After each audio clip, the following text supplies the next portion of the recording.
Hi, welcome to another episode of I Own a Business, where we focus on helping practice owners grow the practice of their dreams. I'm your host, Dr. Steve Vargo, and I'm thrilled to have a special guest today. We have Dr. Garrett Whitmore, who has not only scaled a single practice, but now owns and manages 6 locations where he has doubled his revenue multiple times along the way. So, today we're going to talk about scaling success and what's required in terms of things like leadership and systems and culture and marketing and all that good stuff. So, thanks for joining us, Garrett. Hey, thanks a lot. Thanks for having me. I'm excited to be here. This is going to be fun. You and I talked on the phone, what was it, a week ago? So maybe just start here for the benefit of the audience. Just share a little bit about your journey and your practice. I think you started with one and now there's six. And in 60 seconds or less, how did your life go over that time? Give us a little background and context. Sure. Yeah, I graduated in 2010 from Nova Southeastern and came to a small town practice in Michigan.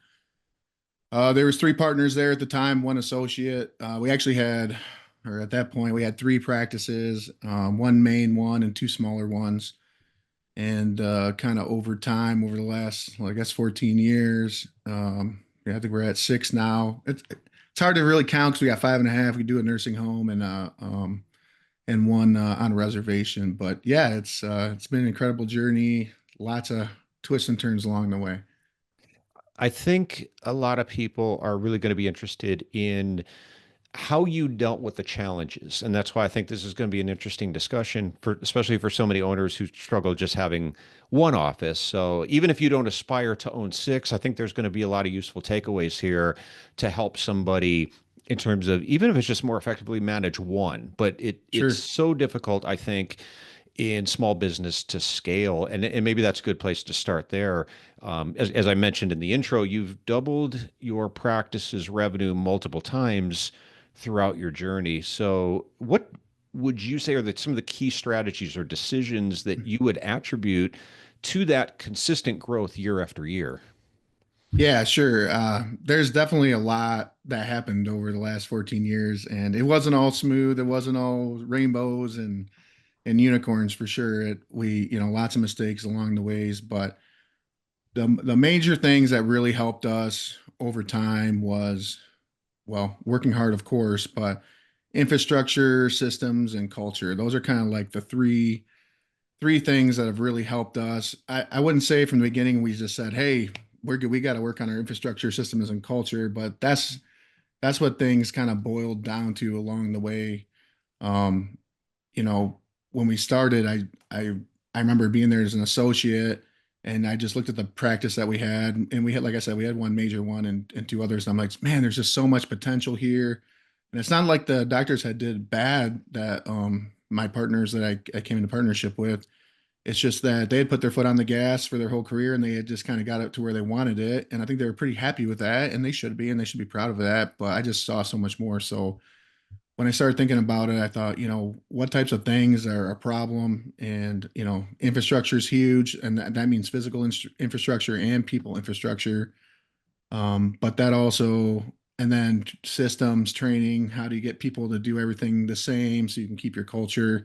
How do you get culture? How do you keep culture? And culture is a tough one, definitely for sure.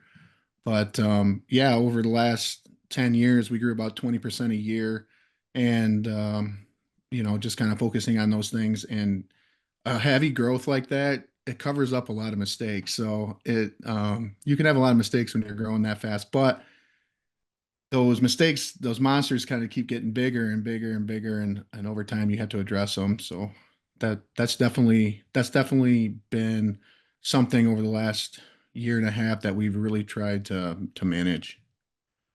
Is what you have now the vision of thought what you had in your mind 10 years ago? I think you started maybe 14 years ago because I've been reading something lately about putting the hard work in. When we look at setting a vision for something, which I think is really important, but how many twists and turns it takes along the way to get there. And a lot of those lead us in a different direction, but sometimes a better direction as well. I'm just curious from your standpoint, Is this what you had envisioned building, or is this the product of just continually sort of that incremental improvements along the way where you keep learning new things, you keep failing, but you get back up, and it's just sort of organically led to this over the years? Yeah, I would say there's a little of both. I'm told I'm a little bit unique in the fact that I'm kind of a visionary. So what I like to do is I like to look out about 10 years into the future and say, hey, where do I want to be? And then I work backwards. And so I definitely wanted to go from one large office and two small to at least two large and four smaller ones. I wanted to double in 10 years. So I looked out at that. I didn't know I was doing this at the time. Later on, I learned that, which definitely we'll talk about a little more later. But um, and I said, what is it going to take to get there? And yes, you're right. You just start working the best that you know how to do in that direction. You make lots of mistakes, you learn, and it's just funny. Later on, you get smarter and you actually say, well, why am I creating the wheel here? I'm sure somebody's recreated or created this wheel before. I think maybe I should try to learn from some people that are experts. So start doing some reading and some things like that.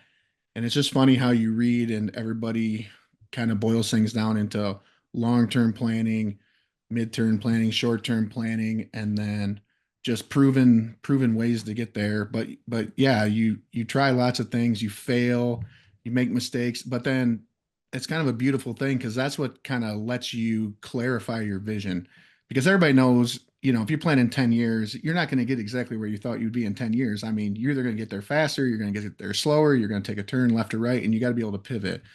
So being able to pivot, staying positive, always working towards the goal, I think is definitely the way to go. But there are a lot of resources out there. I mean, like iDoc's got a lot of resources. There's lots of people that have business books. You should read them, but read more than one. And it's not that one I don't think is better than the other, but the best thing to do is kind of pick something and stick with that plan. When you kind of mix things, I think that's where you can run into some trouble. But when you stick with one thing, that really helps. You know what's funny, and you didn't even know you did it, but you just highlighted three areas of this nerdy little experiment I did recently. Sure. So I'm a pretty avid reader myself. Okay.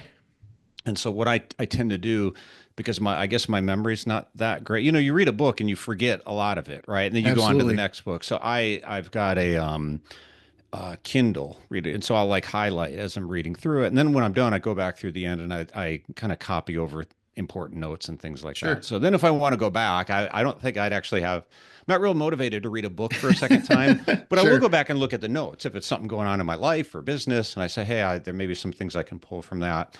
So my experiment was to go back through all those notes and try to find the top things, because a lot of these books are personal development, professional Sure. development, business books. So what are the top things that that lead to people's success? And I like looking for the not so obvious things. But you mentioned three things there. One is um, a willingness to fail. Because one thing consistently over and over I found in these books and these readings was the power of experimentation and just trying things. We don't know for sure, and our assumptions are wrong so often. So, what a lot of businesses do, and I don't think people realize this, they proactively experiment constantly to find out what works and what doesn't. Through that process, they're constantly learning. Another one you mentioned, having other people, reading books, learning from others, is the power of mentors in your life. Sure. And independent optometry, you got some partners, but Yeah, you absolutely. got some people to say hello to when you go to work. But there's a lot of practices out there that there's only one doctor in the practice, and they don't have a lot Absolutely. of people to turn to. So having mentors, I think, is very important. And the last one, which you just closed out with, was the ability to stay focused. It doesn't mean you can't do more than one thing at a time. However, trying to do too many things, you're scattered, and it really Absolutely. takes you off point. So really finding out what are those, very few things that you want to do really well, and making sure that you're putting 100% of your energy into that. So it's just interesting. You kind of went through, you hit those three in a row. Yeah, and, Uh, and I would say too, I know there's a lot of folks out there that like you said, they open their own practice door, they're the only doctor there. I wouldn't have thought this starting out, but other people that are having the same issue, they're thirsty for that connection. I mean, even people you consider that they're your competitors, we don't even do that. We feel like everybody's a friend in optometry, especially independent optometry. I mean, we'll talk to them, we invite them to our meetings, our groups. We're not, even though that we're competing per se, but if you're really thinking about it, we're just taking care of a group of people. And you're going to have people jump back and forth, and you can get into this back and forth thing, but really together we're so much stronger, and sharing ideas of how to help people and the best ways to stay successful, keep money in your pocket, help your staff. I mean, that is definitely, people are willing to do that. And there's so many successful doctors out there that would love just to have a cup of coffee with you, meet with you, and help you out. I mean, I think people misinterpret the fact that people are willing to do that. I'm glad you brought that up because I've actually suggested that quite a bit. In particular, when somebody's considering adding a specialty to their Sure. practice and they have questions about how to do it, and how to market it, and how to be successful with it, one of the top suggestions I've had, and I don't know how many people have actually taken me up on this, but to your point, I think there are a lot of doctors out there who would love the opportunity to help another doctor. I found that Absolutely. people in general that are successful love to talk about what made them successful. So what I've said is, the one caveat being get outside of your competitive area, but find other practices. Let's just say it's Right. myopia management, right? And you Sure. want to know, or a dry eye specialty, is find other doctors in your, within a, you got to drive there, get out of your competitive area. So Yeah. there's no issue over that. And just ask if you could shadow them for half a day. Say, I'll be quiet. I'll sit in the corner. Just want to see how things work. I'll be as quiet as a mouse. We'll go out to lunch. Lunch is on me. Let me pick your Right. brain for lunch and I'll be on my way. But I think you could learn so much from doing that. And the worst possible outcome is they say no. Right. And people are willing to do that. I mean, anybody that comes to us, asks us how we do stuff, we try to help them out and show them the best we can. I mean, we all have the things that we do that make us special, that's guarded, but I mean, like you mentioned, a proven process about how you do dry eye. And I mean, the stuff that takes hours of research, they're just going to divulge to you like, this is what it costs. Here's my sheet. Here's how I train my staff. I mean, stuff that takes hours of time, people will help you with that stuff. I mean, us as optometrists, and our innate, our like inner core, we want to help people. And that includes other optometrists. We want to see them win. I mean, I want to see as many independent optometrists win as possible, and optometrists in general. But just, we're here to help people. It's hard. We deal with the public. Our staff, dealing with staff is hard. Communication's hard. Knowing how to do things, where to go, that's all hard. I mean, we should be here helping each other. I think it's really, really important. Yeah. Well, and I think the other aspect of that is it saves you a lot of time because somebody else Oh is going to man. tell you, here's all the mistakes we made. Don't do this. Some of the most Right. valuable feedback you can get or insights are people telling you what not to do. Because we tried it this way and Absolutely. it didn't work. And we tried it that way and it didn't work. Let me Sure. save you a year and a half of agony and headaches. Or more. Yeah, exactly. Um, back on scaling, and this question Sure. had me thinking about parenting. As you Sure. expand your location, maybe you see where I'm going here. So I Yeah. have two kids, and I always tell people the first one's not that bad.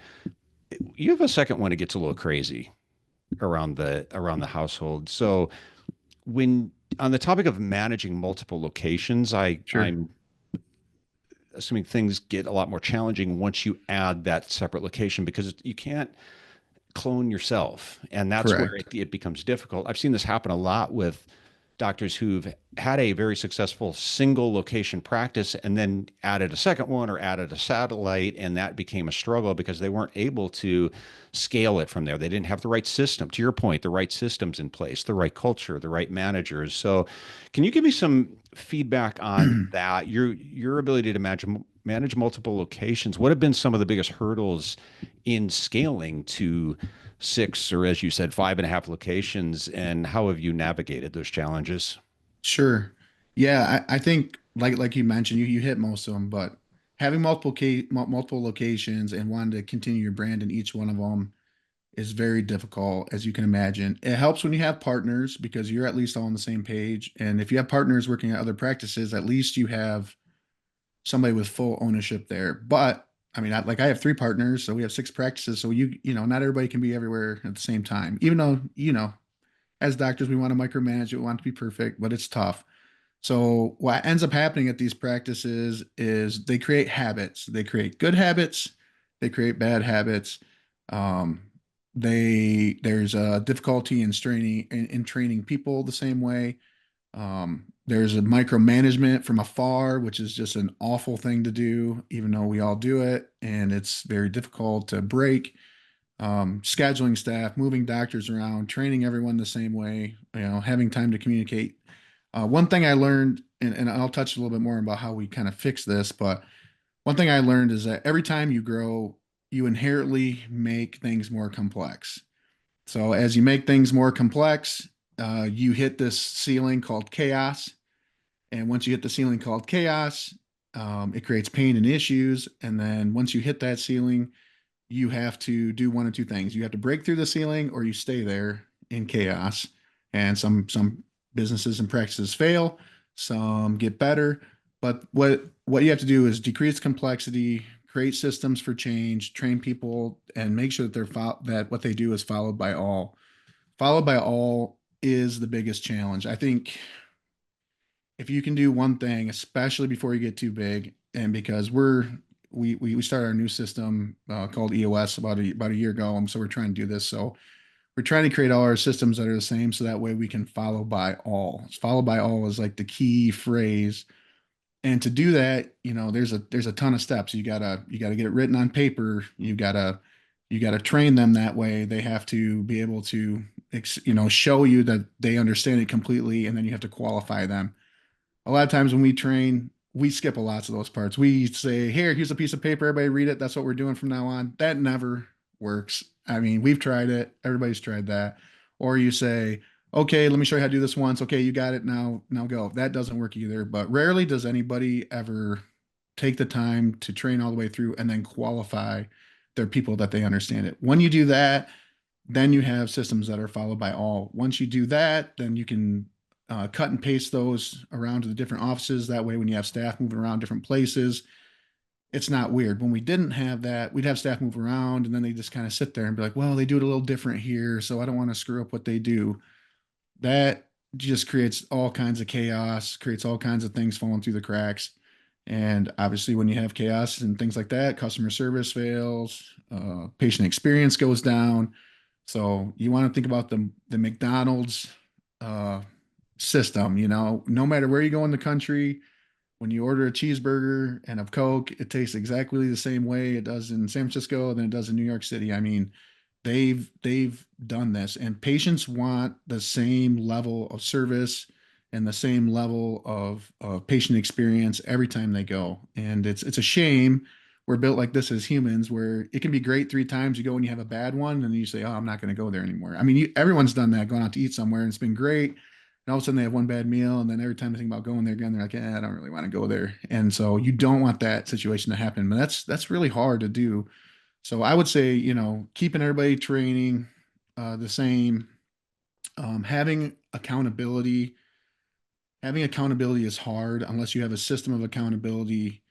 You end up micromanaging. So it's it's very difficult. You have to carve out time. One thing that we did when we started, before we started our EOS system, but before that, we would have a weekly meeting every single Wednesday at every office at the same time from 8 to 8:45, and we would at least go over what we were doing so everybody was kind of on the same page, and that helped a ton. And having people say, well, I don't want to give up any patient time, but if you think about the mistakes you made or the things you trained on to help you with sales in the optical or your dry eye therapy or whatever you're doing, you gain so many more miles than just keep on trying to wing it and have 5-minute huddles. Or if you're only talking to your staff when things are bad, those meetings are terrible. So what we notice about having the weekly meetings is we very quickly, now we weren't talking about things that we were doing wrong. We are talking about things that we want to do right and do better. And that just changes the whole dynamic of what a meeting is. People used to be scared to go to meetings because who's getting yelled at or who's going to get called out or whatever, different places. We've had people, staff come in, they were having a meeting and they're like, oh my gosh, I don't want to have a meeting. Last time I went to a meeting, somebody got fired. No, that's not the way our meetings work. We're there, we're trying to communicate, get on the same page, move forward, continue our culture, our patient experience. So communication's key, level of accountability is key. That's hard to do, followed by all training is key. Those are probably three top things that really help a ton. The within systems inherently, there's a lot of consistency. So I think you or answered the question that I was going to ask. And you mentioned McDonald's, which is, I think is a great example. I actually had written down franchising, Yeah, which exactly. and I don't think most independent optometrists, optometry practices strive to follow the rigidity of a Correct. franchise. But this is something franchises do very well is they operate in well, the good ones anyway, is they operate efficiently and very consistently. And I think that's something that you've had to put systems in place to create that across multiple locations. But I hope people listening to this can take this away as well. It's important, even if you just have one practice, to build that Absolutely. consistently. And I hear that's a problem, a challenge that I see all the time when there's not systems in place is you've got the doctor who spends 80 to 90% of his or her time in the back away from what's going on out front. And then they'll say, "Oh my gosh, things are falling apart out there because Tim is doing things different, and he's fighting with Sally over how they're Right. supposed to do something or whose job that is, and it gets to your word chaotic without those systems in place that you can fall back on." Yeah, absolutely. I mean, it's been embarrassing a couple times. I mean, this is in the earlier days, and it still happens once in a while. But they'll say, "Oh man, I I went to Office A and I loved it there, and I went to Office B and they just weren't as good as Office A. So now I'm back to Office A or Office B, and it's just much better." You just kind of take a second and think back and say, "Well, don't we want the same level of customer experience no matter where we go?" And we tell our staff, we say, what you do from the second they walk in the door to the second they leave represents all of us. We can all have a perfect experience all the way through from front desk to from hello to front desk to text to scribes to opticians, and then check out. If that goes bad, then the whole experience is ruined. So everybody, no matter what they do, has just as important a role representing your practice as everything else. And so like for us, we hold four core values like really tightly, and basically everything, how people act or interact with each other, has to meet those core values for them to work for us, because we feel like if they have those four core values, they have the same values as the ownership. And when that happens, then you get that sort of level of consistency across the board. And that's just part of it. I mean, they got to have those core values, but then they also have to get it. They have to want it. They have to want to work there. They have to understand their job, get it. They have to have the capability to work and do the technical pieces. So we kind of break up for staffing, do you have our core values? Yes, no. We grade them on those regularly. And then, do you get it? Do you want it? Do you have the capability to do it? Are you willing to train? Are you willing to get better? And when people are always moving in that direction with your clear vision in mind, all of a sudden everybody starts rowing in the same direction. You get that PJ Fleck, let's row the boat. Everybody's rowing in the same direction, and it makes it a lot of fun. And all of a sudden now everybody's taking ownership, not just the doctors. Doctors not coming out being a firefighter and saying, "Oh man, well this person's over here, no one's helping them," and running over there and try to help them. Especially in a small office. I mean, when we were in some of our smaller offices, and I was there when we were in the early days, I would see like what I would consider like a customer service failure. So here I am running in trying to help a patient pick out a pair of glasses while the tech says, "Oh yeah, you have another patient ready," and frustrated that they're not helping them the way I think that they should be. And so building those systems, having them have those core values, having them want their job, they get their job and the tools to do it, just puts your mind at ease that you get to quit micromanaging. You don't have to be a firefighter anymore, because everything just starts rowing in the same direction. It takes time, and not everybody's perfect, and you can't change everything overnight. But if you just keep moving that direction, people, it's strange, if you don't have the right people, they end up cutting themselves. They end up leaving themselves because they're like, man, I don't fit the culture, and I'm letting my team down, and it's obvious, and I don't really want it. I don't really get it, or I don't really want it anymore. And we only want people to work for you that want it, that they get it. I mean, they're willing to fight somebody in the parking lot for their job because they love it so much. That's the type of person that you want on your staff. Yeah, it takes time. I'm sure you would assume or agree. It's, culture is one of those things that it's it's the things you repeat and the things you reinforce. And core values are great. If you're listening to this and you don't have them, we have them at iDoc, and they're sort of Sure. the non-negotiable qualities that you require in the people that you're going to hire and the people who work for the practice. But there's a quote I heard, and I can't remember who said it, but I always think of this whenever a doctor says, "Well, I told the staff, once, and why do I have to keep repeating it?" So here's the quote, Garrett. When you're tired of hearing yourself say it, that's when people are starting to hear it. Absolutely. So I think there's probably some truth to that. What are the harder things to do when you go from one location to two to three to four is scale leadership? You can keep hiring warm bodies. I'm Right. curious how your leadership manager structure is set up amongst the various practices. Sure. We just like I mentioned, we just changed to a little bit different system, which was painful, called EOS, Entrepreneur Operating System. But when we first started, we we chose leaders based on their core values and their technical abilities, which was a good start and got us so far. The problem is they weren't always a great leader. Um, so what we ended up doing is we adopted the EOS model where you have a leadership team. That's people that meet all those things I talked about earlier, and then under them we kind of so you've got a visionary on top, you've got an integrator that's kind of like your CEO. So I'm the visionary. We have an integrator, which is another partner of mine, which is a CEO. Above that is the ownership box, but just because you're an owner doesn't mean you get to be on the leadership team, which is not an easy thing all the time. Even though you're further down in the chart because you're a doctor, so you're part of clinical. So you've got a visionary, an integrator, a leadership team that covers what we call admin, which is like all your billing, and then we've got operations.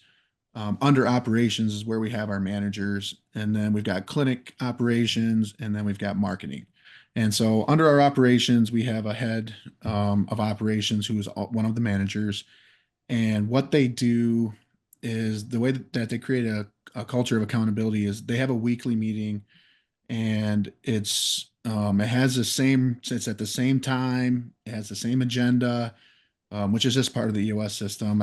Other people have different things, which is great. And they they have them report their metrics, their KPIs, things that let them know that they're on track to meet our goals. And they also people analyze them just like before. They make sure that they're there for their core values, and that they get it, they want it, and they go through this. And what happens is over time, they just get in the rhythm of being accountable. They have things that they do on a 1 week scale and a 1 month scale and a 3 month scale, and they have to show up and let them know that they've completed them, that they're done. So everything that we do is built around a 90-day world. So we take our year, we break it into a 90-day world, and everything that we do in our practice is to support the goals of that 90-day world. So they're pushing on things to meet the goals that we set for those 90 days, and they're solving problems that they encounter based on those 90 days. And when you do that, if they show up to the next meeting and say, "Hey, did you get this done?" They say no. It's like, okay, now you've let the team down. So they create an accountability amongst themselves. And then, of course, the operations manager, when we have our leadership meeting, they say, "Hey, we've got some people that are not being accountable." And they have a conversation with them and just make sure that they meet the basic core values. Do they get it? Do they want it? Did you just drop the ball? Do you need more help? And then we support them. It's not like they're in trouble or cut because of that. It just means that, hey, we have a certain level of accountability, and when you say you're going to do something, you're going to do it. And when you do that over and over, it just becomes very clear that this is what it takes to be accountable to your team. So that's how we build accountability. We make sure our vision's 100% clear. They have their weekly communication. We have our quantitative measures with our KPIs. And then the most important thing, which I think people, they don't put as much emphasis on this as much as they should, is they're open and honest about where they're at with things. So when there's something that's going down and the decision is made, there's no like rubber stamping with our group. Everybody challenges. Everybody asks questions. They're not challenging to be obstinate. They're challenging because they want to make sure that we've covered all the bases. So people don't get bent out of shape. And then when they get it all together, we call it being resolved. They've resolved to an answer, and then they're all one voiced when they leave with that answer. So being open and honest as part of that weekly communication and that those metric trackings and decision makings is super, super important. A few things there that are built into your system that if someone's listening to this and wondering why aren't our our systems working as well as we'd like to do, or maybe I'll focus more on goal setting. Right. You Sure. you talk about, did you ever hear of a book or read a book called The 12-Week Year? I have not. Okay, it's I don't know enough about EOS is from Traction, right? Correct. The book Traction. I have not read that. I want to read it. It's on my list. But there's a book called The 12-Week Year, which highlights a few things that I always suspected. But you know, sometimes you read something somebody else wrote and it kind of validates what you thought. Sure. Two things I always felt with goal setting was one is it's just too long. So the Yeah. reason it's called the 12-week year is because 12 weeks it puts urgency into the system, similar to your Yes. 90 days. Yep. What they found is that setting an annual goal, nothing wrong with it, but it's too long. So there's kind Yeah. of is something wrong with it. So Absolutely. what tends to happen is people either come out of the gate really strong and then they kind of peter out, right? So I'm gonna, Hmm. a New Year's resolution. There's a day called Quitter's Day. I forget which one it is, Yeah, but sure. it's like late January. It's like the most That's pretty good. common day people give up, or they wait till October because they're Sure. thinking, well, I've got a whole year to do this. So when you shrink the time frame down, it creates urgency. But the other thing is there's a heavy focus on action over outcomes. Sure. Outcomes are just a lagging indicator to tell us if what we're doing is working or not. Absolutely. We really have to focus on the action. So when someone asks me, we set this goal that if we grow by 10% next year, everybody gets a bonus. And I'm hoping that they're motivated. Well, maybe, but my question is always, what do you want them to do differently that's going to Correct. drive the 10% just tells you if the things you did worked or not. What do you want them to do? And all too often that gets crickets. But I think that's Yes. really where you need to focus on, or making sure that the team is clear on what they're going to do differently. And to your point, bringing everyone together and letting them have a voice. It was Google's study, Oh, right, yeah. that they identified what they call a psychologically safe work environment as one of the most critical factors in a productive team. And that's the ability for people to come, show up to work, question things, challenge things, say, I don't understand this. What if we Right. did it this way? At the end of the day, come together. But that kind of environment could really enhance your goal setting if that's not a part of it currently. Yeah. And let me speak to this because for me, I'm a visionary. So, like, I want to put dry eye therapy in, and we do vision therapy. And how can we expand vision therapy? And oh man, we've got a lab, and how can we expand our lab? And all these things are going on in my mind. So, for somebody that wants to do a lot of stuff, this is a great way to think about it. Is you have your 10-year goal, and you should just close your eyes, write out if everything went perfect where I want to be in 10 years, write that out. Then go and look at a 3-year goal and say, what do I have to do in 3 years to be able to get there in 10 years? So we're just working backwards. Then you take your 3-year goal and you put it as your 1-year goal. And then you say, okay, what do I have to do at this year to get to my 3-year goal, to get to my 10-year goal? And then, just like you said about the 12-week thing, this is the same concept. So then we break that up into our 90-day world.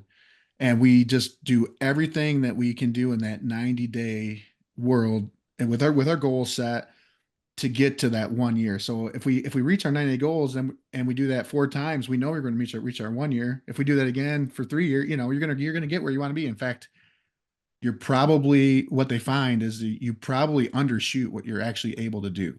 But like you said, if you just say, hey, this year we're going to do this and we're going to get to 10%, getting to 10%, like you mentioned, is an outcome. So when you choose your KPIs, and this is super important, your KPIs or your metrics, they are meant to be things that are early that will tell you your outcome. They are your predicting muscle. KPIs are your predicting muscle for what's going to happen at your 90 days or your 1 year. So when we track those and we see those get off, because we track them, we report those every week. That's part of our meeting every week. And we're either on track or off track with our KPIs. If they're off track, we drop them down. We talk about why they're off, and we fix them. Then we don't wait for a month. If you're getting reporting in a month, and we had problems with this too, even with our accountants. If you're getting July's report at the end of August, I mean, you're way behind. You know, you've already wasted 2 months where you didn't get to make a change. So yes, if you can just keep on segmenting your goals into smaller goals and work backwards with the end in mind, I think that is the key because it's so overwhelming for, hey, we want to be here, and you get frustrated and you think of all the things that have to happen to get there. This gives you an opportunity to break them down to just a few small things, win on those few small things, and just keep building on them, and pivot, make mistakes, pivot. It's fine. You might be surprised. What you'll find out first is that once you get everybody on the same page and everybody has that vision, which that's another key part, is everybody has to understand what that vision is. I mean, people in our group, they know what our 10-year goals, they know what our 3-year goals, and they say, well, those are crazy. I'm like, well, they're crazy, but if we work backwards and we do this in our 90 days, we can get there.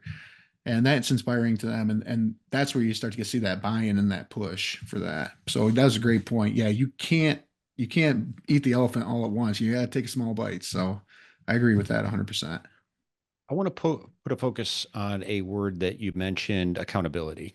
Sure. And that's a big built into this process is a lot of accountability, correct? In having to report to other people, to a team, to somebody else, to pull a term from the corporate world, having to report to, to your boss or a manager. It's one of the best definitions of accountability that I've ever heard is putting people in a position in which they have to account now um, for their performance for the outcomes at a later time. In other Sure. words, when you give somebody an expectation or a goal, knowing that they're going to have to answer for that, they're going to have to report to somebody else. It's a built-in mechanism of accountability because in general, people don't want to have to keep reporting back to somebody why they're underperforming. Sure. If that's non-existent, that's where I see things tend to fall through the cracks because people just think, oh, Doc just came back from some CE, he's all excited, or she's all excited about some new thing they want to do, but they'll lose interest in 2 weeks. Yeah. Or, well, if I just don't do it, they'll be a little upset, but nobody's going to ask me about it, and they'll just get frustrated and shrug their shoulder as Yeah. accounts receivable pile up or whatever the case Sure. is. So putting people in a position in which they know they're going to have to account for their performance at a later date, it sounds like that's something that's part of the system as well. Yeah. And what's kind of special about ours, of course, we have goals, but we base our goals, our KPIs of what we did the year before. So obviously, you're always trying to slightly raise those and try to do better for whatever metrics you're trying to track. But when we get together and we discuss an issue, we call all problems good and bad issues. So when we discuss an issue, good or bad, and we discuss it and we come to an outcome, and somebody takes a to do to make an actionable item on that issue, because you always have to have an actionable item on whatever your issue is, that person gets to state what they're going to do in 1 week, but they choose it. We don't say, hey, I want you to do this and I want you to get it done by this date. We say, okay, next week, what part of this issue or problem can you get done? And they state it. So they're choosing what they need to get done to get it fixed in 1 week, but it might not be fixing the whole problem. It might just be as simple as let me contact Steve Vargo about doing some consulting. I'm going to send an email this week and try to get in touch with him. So next week we say, hey, your to do is to send an email to Steve. Did you get a hold of him? Yeah, I sent an email. He sent me one back. We got something set up. Great. You don't say, all right, in 1 week, I'm going to have a meeting set up with Steve, because guess what? That's out of your control. Steve might have meetings all week. You might not be able to get that. So you don't want to give yourself a job in a week that you can't get done. So when people choose those tasks, they're owning it. So when they come back, we're just holding you accountable for what you said you're already going to do. No one's whipping you from the top shelf saying, get this done and do it this way. We might have some suggestions. Well, we're gonna talk about it together, and we're gonna decide together what needs to be done, and then what part of that are we gonna get done. And like I said, again, so small bites, this keeps moving in the right direction, and you just keep pushing till you get it done. There's no, well, I didn't get it done, and so I'm not going to do it. No, we'll say, okay, well, what did you do? Can we count on you to get this done for next week? But if they miss it 1 or 2 weeks, then you say, okay, now your name goes on the issues list, because we got to find out if you're accountable to the team or not. Because the rest of us are showing up and doing what we said we're going to do. So if you said you were going to do that and you're not, then you're not being accountable to the team. And so then they have to recommit, or maybe they say, hey, this isn't for me. I'm not meant for leadership. I can't stay accountable. And they kind of, they smoke themselves out. You know what I mean? You can't hide when you have accountability. You can't hide. You can't do what you said. You can't say, okay, I got a plan. I'm just going to ignore it. It's going to go away. They got fired up at church camp. Now they're going to come back and tell us about it, but they'll settle down, in a couple weeks. No, they just doesn't happen. When we decide we're going to do it and we put people on their accountability and we ask them what they're going to do towards it and they choose it, we just hold them accountable. And it's been great. I mean, it's just people don't want to let other people down. That's part of human nature. And then when you say you're going to do something, if you can count on people to do it, that also builds trust. We also don't have to. The other thing that's really nice about that system is you don't have to bug them all week and be like, "Hey, did you send that email? Did you get that done? Did you hear back from them?" We just leave them alone. They said they were going to do it.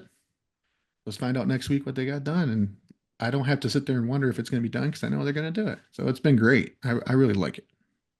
Asking the employee what they're going to do, you know how many ODs you just made cringe when you said that. But I love that. I absolutely love that. And I would really challenge not just doctors, but managers. If that's really not your style or not your comfort zone, just try it. Try it with something that the practice isn't going to burn down if they get it wrong, but just Sure, try it and see if that starts to create more motivation, because that's a question people ask a lot, is how do I motivate my staff? And then right after that they start telling me about all the things they tell them to do. They're dictating their jobs to them, which is sure. so demotivating. One of the number one reasons, something I've used in a talk before. It was based on some research that I read. One of the number one reasons employees don't do what you want them to do, they don't like your ideas. But they're never going to There's tell you plenty of that. that. And they think their ideas are better. I mean, we both Right. know there's a lot of grumbling in the background that goes on Sure, with staff say, I don't know why we're changing this. Why are we doing that way? This is stupid. If I was a manager, I'd do it this way. They don't like your ideas, which they tend to sabotage those things, not to the point of getting sure, fired, but they just make it difficult. So I would challenge a doctor who thinks that that's not within their DNA to look at a staff member and say, you tell me what you're going to do, but just do it, just try it and see what sure, the outcome is. If we could transition quickly over to, sure. remind me how many partners you have. I have three partners. Yep, we have three partners and five associates. Okay. There's nine of us. I mean, from a partnership standpoint, how do you make that work? Because you're a visionary, but what if you have three other visionaries and you Sure, don't all sure. see eye to eye? What does that look like? Well, yeah, I mean, I've worked with different partners and some of them are retired and we've had different styles. So we've had the I'm the patriarch style or kind of I started this and this is how we're going to do it. So kind of more of a top down based on time but now we all feel like we're equal partners. So what we do is we get in a room and it's kind of hard for them because two of us are on the leadership team, which is what I was talking about mostly before. But two are not. Two are owners, but they're also doctors, so they're down on the org chart, and they have people that are responsible for what they do. So they have frustrations just like anybody too. I mean, they see stuff that's not going right and or they want it changed or they want to do this or that. So what we do is we have what's called an owner's box meeting. We should probably have them more. They're supposed to be slotted for about once a month. Most people go once a month or once to a quarter. And we get in a room together and we say, hey, how are things going? What ideas do you have? Um, what things are you frustrated with? What directions do you want to see us go? And they explain and we talk it out and make a decision. And then we filter that down. And that's what we bring down to our leadership team to try to carry out. But it has to fit in the 90-day world if we're going to act on it immediately. If not, we put it off for later. But one thing that's really nice is we all do not have the same idea, which causes friction, it causes strife, but in a good way. I mean, there's nothing worse than being in a room with a bunch of people that all think exactly the same, that whatever gets said, everybody says, yep, yep, rubber stamp, rubber stamp. That's yeah, there's no friction and you get to hang out and have a good time and smile and stuff. But we do too, but we'll sit there and we'll debate with each other and challenge each other. And the key is being super honest and open, because I think a lot of what happens with partners is somebody really wants to do something. The other partner thinks, this is not a good idea, but I don't want to upset them because I got to work with them. But that's just not fair. I mean, just like you mentioned about family before, I mean, with your spouses and stuff, if something's bothering you, you got to be open and honest. You got to let them know. I mean, a partnership's like a marriage too. I mean, you guys are going to go through ups and downs, and you're going to have things that work well and don't. People are going to disagree, but you got to come to a resolve. You got to come to a single answer of what they're going to do, even if everybody doesn't agree. So yeah, we get along great, and we'll sit there and debate, and it'll be not like mean or unprofessional, but it can get heated about what we want to do and where we want to go, and people can starkly disagree. But we definitely always come together at the end. We always support each other. We don't talk about each other outside of our group to other staff members or people. Whatever happens in there is just what happens in there, and we just come out with one voice. So I think if you can say what you need to say honestly, be honest, say what's on your mind or on your heart, and then if you can keep that confidential, just like a good marriage, and not share it with other people that don't need to know, then that's really really important and the key to being having a strong partnership and being open. I mean, you're not always right. We all think we're always right. We all have this idea. We come in, we're excited about it, and shoot, somebody's going to have something better, and or try something. Try your partner's way, even if you disagree, and say, hey, let's do this. Let's try it for 90 days. Let's track it. Let's put some real numbers to it, and or 6 months, whatever. And if it doesn't work, let's pivot and let's try the other way. There's nothing wrong with doing that. I think when you have multiple partners, you need that ability to talk and have candid conversations and communicate a lot. And I mean, we've had similar. You mentioned heated. We call it passionate Sure, conversations around things that are meaningful to the organization. sure, But the ability to do that respectfully and walk out of the room, having heard everybody and then aligning. I think it's really important in an organization. I can tell you from my own experience talking with other doctors on partnerships, when the partnership goes sideways, it's almost always a communication issue. yeah, We don't agree on things, but that's not really the issue. The bigger issue is that they're not able to communicate.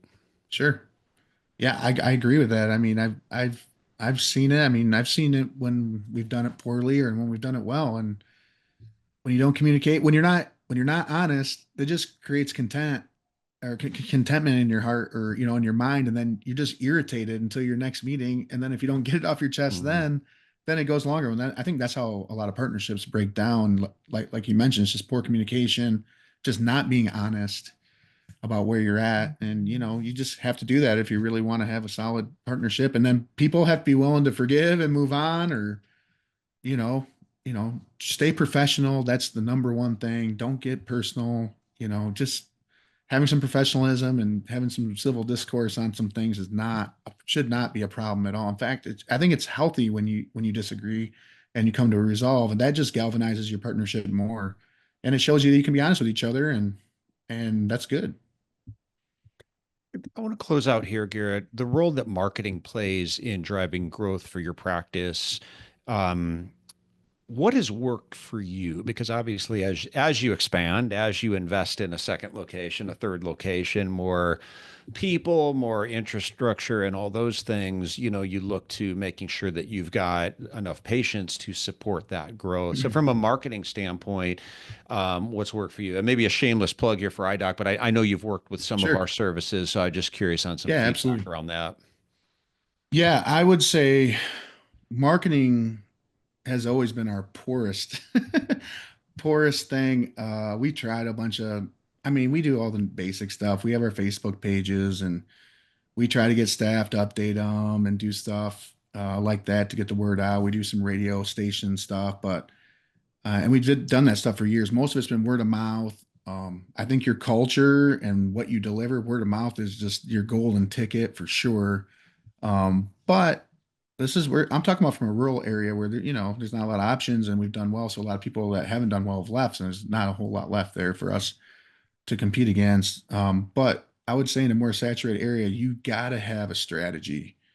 And we're trained to be doctors, and you can read on things and try your thing, but it just takes so much energy to try to keep up with your marketing strategy and to set it out. We decided to use a third party, so we use iDoc, and man, we've been really happy with them. They've helped us just streamline what They ask us good questions like, what are you trying to do? Who are you trying to be? Who are you trying to meet? Well, from there, they help us. get an idea of what different avenues we can go about it.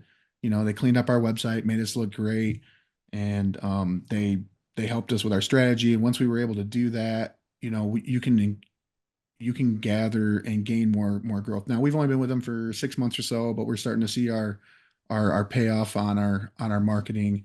But as you open new offices, there's just a lot of communication. You want to get out who you are, what's your vision, what's your plan, how do you fit in the communities? So I can see where having a third party do that if you don't have that in house, that is just a great thing. And a lot of people that have these smaller staffs, or if you're focusing on building your practice, think about having a third party that can support you in that.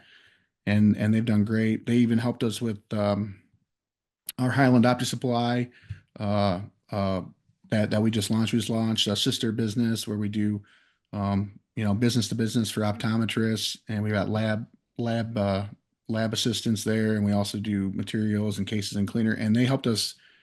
They were able or willing to work with us enough where they were willing to work with our software partner to put on a bolt on a front end, and it is beautiful. And they did a great job. So they're talented. They can help you think outside the box. They can help you get to where you want to be, no matter what your dream is. And it was nice because we've worked with other people, but when I've met with them, they just want to do this cookie cutter.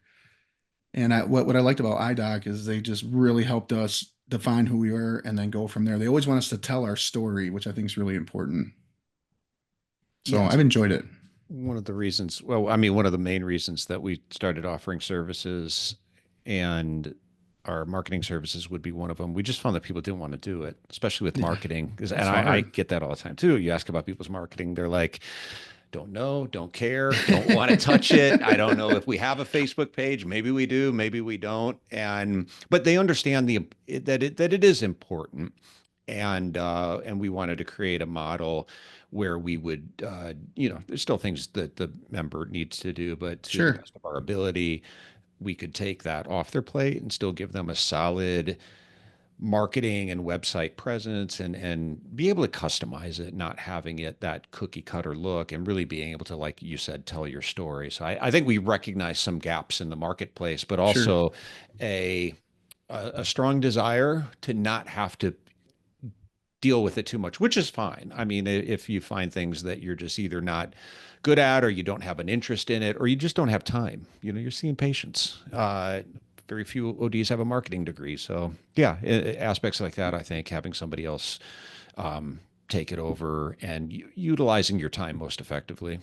Yeah, and I would say that's important for anything you're going to do. I mean, you can third party all kinds of wings of your business as long as you have a mechanism to hold them accountable to what you want. A lot of people will pay people to do stuff, but then, you know, they don't set up their weekly meeting or their monthly meeting, and they don't spell out what they're trying to do. So one thing one way you can expand your staff is to outsource it, as long as you create that accountability of trust that they're getting done what your goal is. Because there's a lot of people that will help you in a third party, but I'm sure lots of doctors have had this. They're like, oh man, I hired this. I thought it was going to be great. And it's just not working. So they just drop it. But, but doing that, finding the right structure, expand your staff, but without expanding your staff, just like you mentioned, do the things, focus on the things you're really good at, and third party the things you don't. It's a good way to go.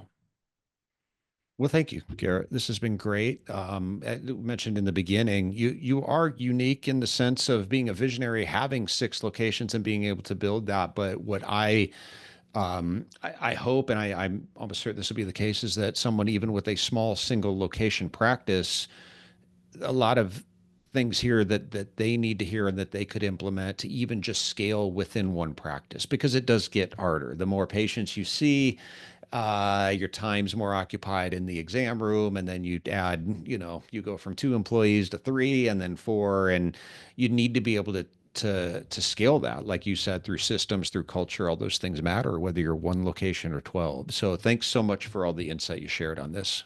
My pleasure. Thanks for having me. I really enjoyed it. So thanks for listening. Do you want to share the your website, your Optus Supply website? Yeah, sure. My website is highlandoptisupply.com. So that's www.highlandoptisupply.com. And Yeah, go check it out. We support ODs.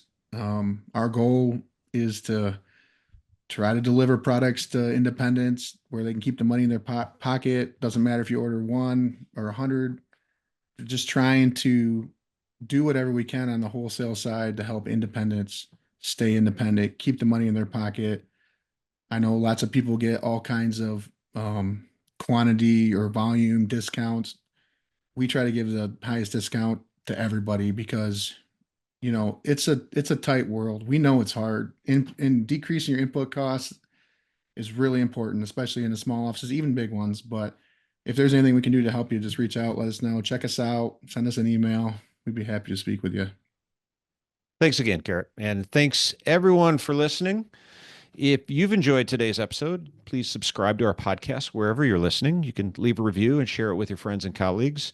You can follow us on Facebook, Instagram, and LinkedIn. And to learn more about iDoc, visit our website at idoc.net. That's idoc.net. And you can check out the links in our show notes for some helpful resources for your practice. So see you next time and keep dreaming big.